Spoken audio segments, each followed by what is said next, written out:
At ayan po mga crypto, mainit po na pinag-uusapan sa buong industriya ng digital assets ang pinakahuling kaganapan mula po sa conference sa Jackson Hole, kung saan si Senator Cynthia Lummis ay hayagang nagbahagi po ng mga bagong detalye. Ayon po sa kanyang pahayag, opisyal nang nakatakda ang Clarity Act para sa isang Senate cloture vote sa darating na September 15, eksaktong alas 2 ng hapon. Ang petsa na ito ay naunang kinumpirma ni Senator Bernie Moreno at siniguro po ng Senate Majority Leader na si John Thune bago pa man magsimula ang recess nitong August.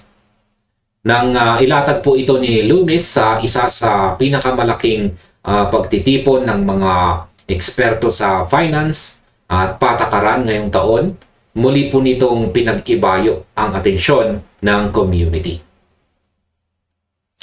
Ngayon, para po sa akin, ang paglalagay ng tiyak na oras at petsa ay isang malaking hakbang upang masubukan po ang katatagan ng suporta sa Senado. Ayon po sa mga analyst, ang pagkakaroon po ng eksaktong oras ay hindi lamang simpleng schedule, kundi isang paraan upang mapuwersa ang mga mambabatas na humarap at magdesisyon ng seryoso tungkol po sa regulasyon ng market. At ngayon ay paano ba binuo ang pagsang-ayon ng mga mambabatas sa Senado? Kung susuriin po natin ang proseso ng pagpasa ng batas na ito, ang Clarity Act ay isang market structure legislation para sa crypto na matagumpay na nakalusot sa House of Representatives na may malakas na suporta mula sa magkabilang partido. Subalit sa Senado, ang ganitong uri ng panukala ay nangangailangan ng hindi po bababa sa 60 boto or 60 votes. Ayan. Ito ay upang malampasan po ang cloture threshold. Ibinahagi po ng mga opisyal na ulat na ang lahat ng 53 senador mula po sa partido ng Republicans ay nagpahayag na ng kanilang buong suporta at nakahandang bumoto ng pabor dito. Gayunpaman, naiiwan pa rin po ang kakulangan ng 7 boto na kinakailangang magmula naman sa panig po ng Democratic o Demokratiko upang maabot po ang kinakailangang bilang.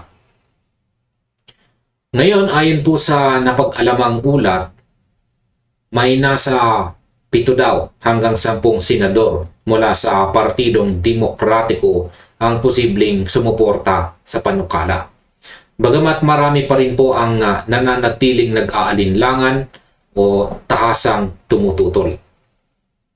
Ang pagsisikap po ni Senate Majority Leader John Thune na i-file ang cloture bago po ang recess ay nagbigay daan upang ma-secure ang space sa kalendaryo para sa September 15. Ngayon ay bakit po may halo-halong reaksyon ang community sa balitang ito?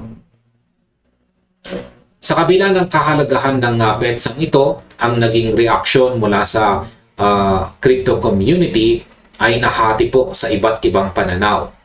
Ang ilang mga taga-subaybay ay nagpahayag po ng pagkabigo at pagka-frustrate dahil ayon sa kanila, ang September 15 na petsa ay dati nang naiulat sa publiko, kaya naman ang paglalahad muli nito ay tila walang dalang bagong impormasyon.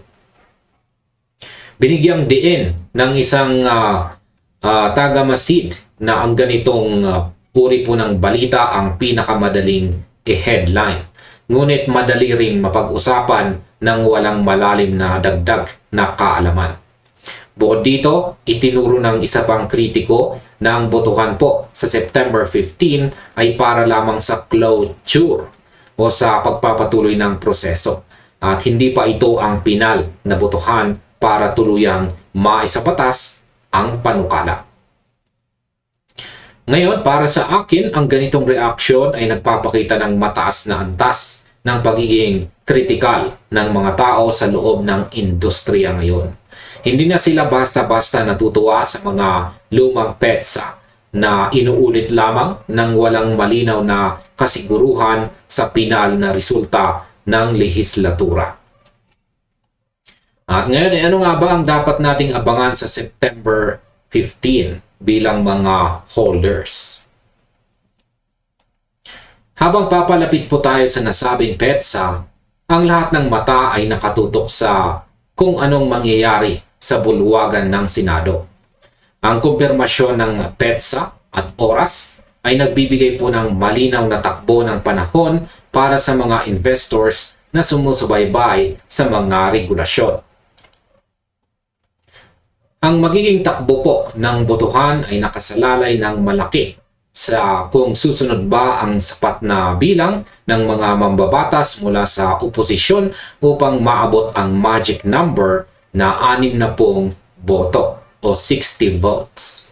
Bagamat may mga patuloy na tumutol, ang industriya ngayon ay mayroon ng tiyak na petsa, tiyak na oras at publikong pagpapatunay mula sa isa sa mga pangunahing tagapagtaguyod nito. Sa kabuuan, naniniwala ako na ang mga ganitong kaganapan ay bahagi ng mas malaking proseso ng pagkahinog ng sektor ng digital assets.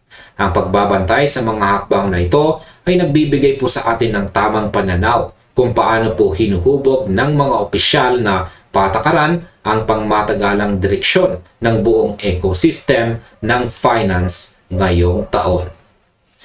At ayan, hanggang dito na lamang po tayo sa video na ito mga ka-crypto. Marami pong salamat sa inyong panonood. Maaaring sunod na rin po ninyong panoorin ang recommended video natin dito.